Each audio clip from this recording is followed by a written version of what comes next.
You know this place. You've been here, you. That's a lot of blood. A horrific image? A memory?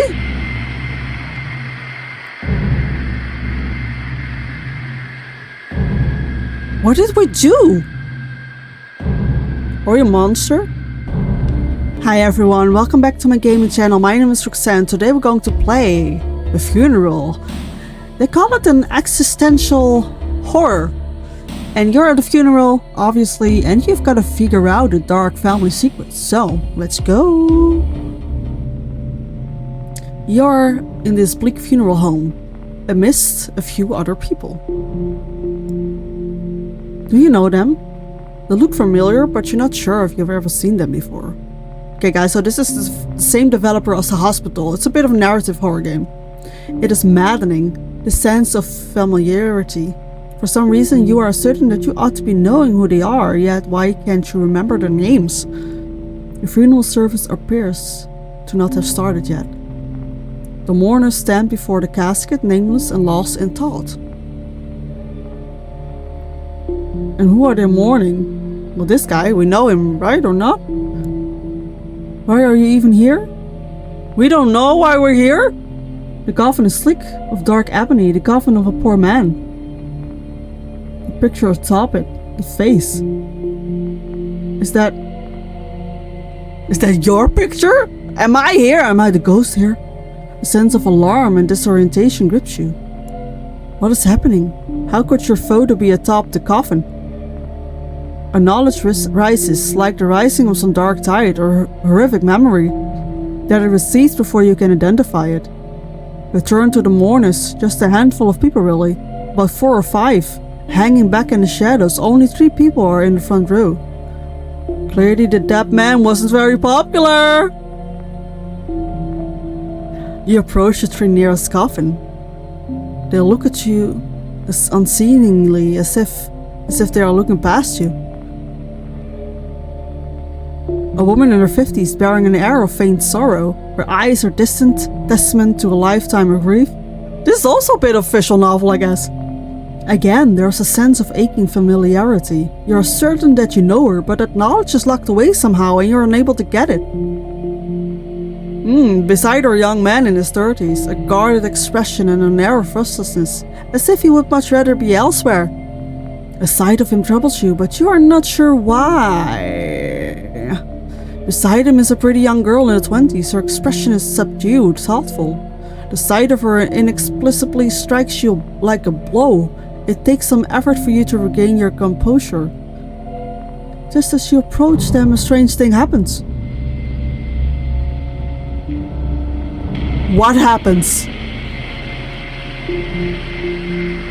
You're not sure what just happened. The world seemed to fade away for an instant. Now you find yourself standing before the woman. She does not acknowledge your presence. But there's an incredible thing. She does not open her mouth, but you can hear the thoughts as if she were speaking. What dark magic is this? Woman, it was so sudden, but now that I think about it, it's not so surprising. All these years he talked about his own death, and now it came about in a way none of us expected. I can say something. How did he die? I'm sorry for your loss. No, how did he die? Let's ask. She responds. So they can't see me, but or hear me? It was terrible. He'd always been scared of a violent death, but at least it was quick. Although she does not respond directly to your question, her thoughts shift in the direction of your prompt. He'd always been terrified of suffering or having some kind of nearly fatal accident and then living with pain or living as a vegetable. He was always afraid of that, of ending up a vegetable and then having to physically rely on someone just to be alive. So I'm glad that he went abruptly. It was an instant death. I'm so sorry? I don't even know if it's me. Are you okay?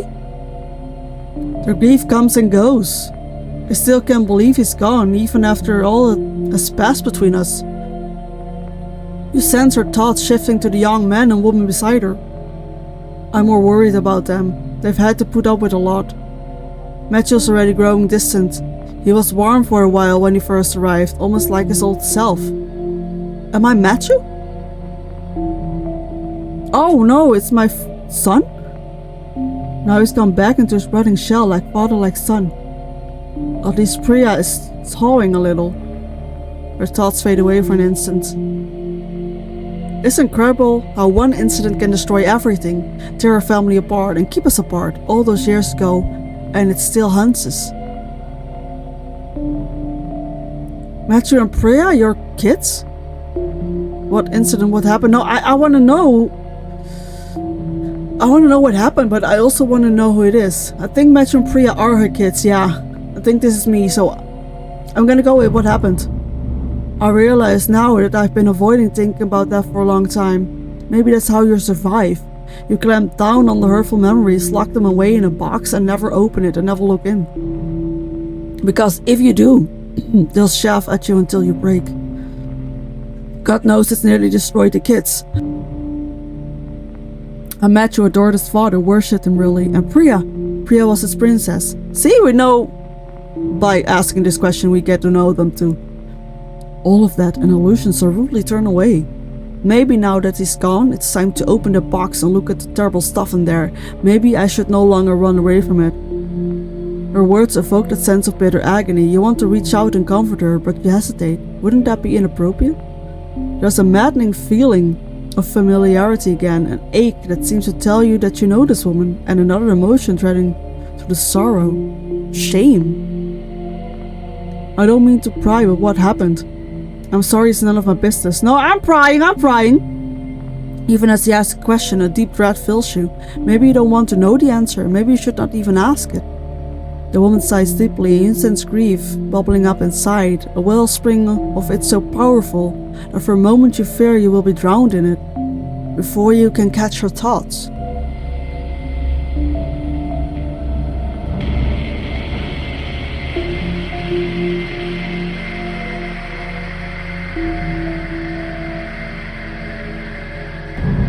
Ooh, this must be Matthew then.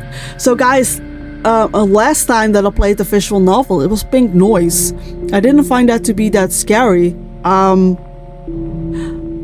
But I wasn't really looking for another visual novel. It just came by accident, actually, because I played The Hospital of the same developer that also said it was a visual novel, but The Hospital wasn't really a visual novel, right? It was really a game. So when I picked this game, I was like, visual novel, maybe it's not the same, but I guess it is. But that's fine. I mean, let's just try different things, yeah? You find yourself standing before the young man. His hands are tucked into his pockets as he stares at the casket. He seems oblivious to the others around him. I just spoke to your mother. I'm sorry about your loss. How are you holding up? He looks up, startled, looks around.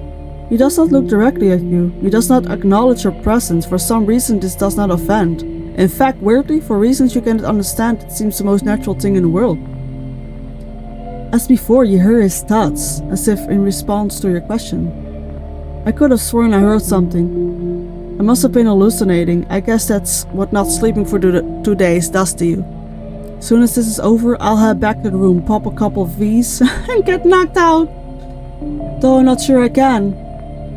What with all these thoughts? A part of me is guilty, thinking I should be grieving over him.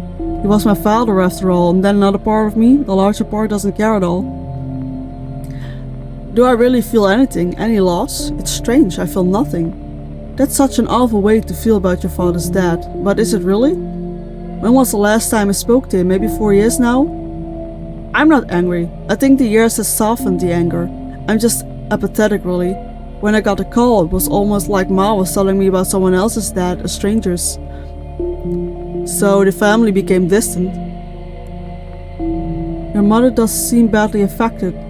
How's your mother holding up? Now we know that she is affected by it. Mom's barely holding on, but she's not going to show us that as usual. It's amazing how she can grieve over him at all. That she still won't say a bad thing about him after all is done. What have we done? Part of the problem is how much she worries about us. That's how it's always been. That's part of the problem. That's why she hid the truth from us so long. So she thinks. I think she was mostly just hiding the truth about him from herself, who sends anger from frustration in his thoughts. His mother, shouldn't he be beside her, comforting her? But there seems to be some kind of distance between them, an abyss that is impossible to cross. He seems to pick up on your thoughts. Part of me does wish I could go to her, but where do we start? It's too far gone, and it's all because of him. What happened? What did your father do? Your mother alluded to something. No, what did he do? Tell me. A buzzing fills the world, and his next thoughts are drowned in it. The world is fading away, a memory rising. You know this place. You've been here, you. That's a lot of blood. A horrific image? A memory?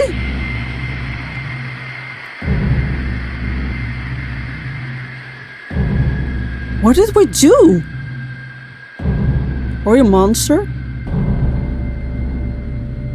Now you are standing before the girl. She is deeply sad within. A measure of relief fills you. At least one of them is grieving the man in the casket. Yet looking at her fills you with unexpected and surprising sorrow. You want to reach out to her, hold her, tell her that all will be okay, but you know you can't do it. You don't even know her. Don't you? Don't you know her? Are you sure? Why does she invoke such grief in you? She's my daughter. You want to ask her if she loved the man in the casket, but that would be a terrible thing to ask at a funeral. But it's a good question, did she? Why are you here, and who are these people? And why does your not knowing that answers to these questions not bother you? In fact, now you feel very calm, except for the ebbing and flowing under tide to sorrow, you're mostly at peace. Well, stop keeping saying you're sorry. Let's go with, I see that his passing has hit you hard. She sniffles and does not acknowledge your words. That should have struck you as rude, but it doesn't. I can't believe he's gone. I can't believe it, and so suddenly, in such a terrible way, at least he didn't suffer. How did we die? Mom saw the body and she said his face. What was left of it looked so peaceful, almost like he was sleeping. Oh, something bad happened. Something bad happened. It's the strangest thing. I never thought I'd feel this terrible, and now look at me. I guess it goes to show. When he was alive, we barely talked, except for those occasions I called. I think I had hardened my heart to him. Maybe that's what happened. I put up a wall now that he's dead. You seem affected, unlike metoo over there. Yeah, that does happen sometime. No, she seems affected. Why does she? metoo is probably hiding his own feelings from himself. He was always that way, even when we were kids growing up together. Always hiding away from himself, lost in a cloud. Deep down inside he's probably hurting, and he's sticking to himself as usual. When I go over to him after the surface, he'll probably be stiff. What exactly did your father do? What did he do? To think of it, it all goes back to that one moment. Everything would have been different if only Dad hadn't... If only he hadn't what? A burning sensation fills you, an urgency. It is imperative for you that you find out what happened to this family. What has broken them apart. Your very soul seems to depend on it. He cannot go to the light if he doesn't figure out what happened, right? He's probably stuck in this earthly environment until he, I don't know, finds a way to cope with his grief or his guilt. You find the woman, their mother, standing slumped. She stares off into the distance. Did your husband betray you? I need to know what happened? Like a question? I don't really need to know what happened, but do I need to know what happened? Did your husband betray you? Betrayal was a strange thought, and yes, that's as good as a word as any for what he did. He'd been at it for years, I never even knew. But that's a lie, isn't it? I knew. Of course I knew. I knew, yet I didn't allow myself to know. I kept it a close secret. Because my biggest fear was that the children would find out. I didn't want them to know what kind of a man he was, and so I stayed quiet. through all those nights when he was away on his supposed business trips, late at work, at meetings, I told the kids that their father was a busy man. Is he a serial killer? And that was how it was, wasn't it? That's the way. He's busy earning a living, always busy. I saw him about once a week during school days, and most weekends he wasn't there. I guess it was normal for most rich kids. You get used to it. He went to a school where everybody's dad was some big shot away most of the time. And we bought it. That's the awful part. We bought it. We bought it hook, line, and sinker. Ma, Dad's going to miss out on PTA again. They want to see him. Your dad's busy, honey. He's a busy man. Until... Princess, that's what they used to call me, Princess. I used to wait to see him, to get the gifts, the hugs. I would wait to smell his cologne. I used to wait for that. I loved him, we all did. And then when it happened, it all blew up in his face. Like literally. It had to happen. He'd been sleeping with too many women, you see. Mainly by coercion, it appeared. The big CEO of a multinational corporation. It was bound to go wrong. You can't hide the truth forever. That horrid man. Oh, that horrid woman, Laura. That awful phone call, she spilled it out. And then the other woman came forward at his workplace. That whole metoo movement thing, harassment. I tried even then to hide it, but... What boy has to live with something like that? Going to school, 8th grade, your dad's name in every paper. Me too, bitches. They crucified me. Even those teachers, they screwed with me in front of the whole class. Son of a rapist, molester junior, the names kept coming. I think that's when Matthew began shutting us out. And all the stories started coming together, what Dad was really up to. All those business trips, what they actually were, and Ma tried to protect them from it till the very end. She never told us the truth. He was a liar, that's what he was. So he was a serial rapist. Oh, fuck him! 6 months, that's how long it took to lose everything. After he lost his job, the house, the fancy perks, the kids had to leave the private schools, and then... Oh, they are the ones that have to deal with everything, you know? Because he's dead now. After they got divorced, it was over for us. Matthew couldn't wait to leave home when he finished college, and I don't blame him. He never looked back once. He never forgave them, either of them. Do you forgive her? It wasn't your mother's fault. Well, she kind of knew, right? It wasn't Ma's fault. But we were just kids, and she didn't know how to deal with the fallout, the relatives, the haranguing. Oh, the press? She shut us out too. Do you forgive him? I want to forgive, but he ruined our lives. All for lies, for something so cheap, for sex? You stand before her and you feel a terrible sense of shame. Well, you should feel shame, man. And of course you know why. You knew from the beginning. You know who is in there. The dead body that lies within was once yours. They weep, they stand apart, they are broken. And you broke them. Yeah.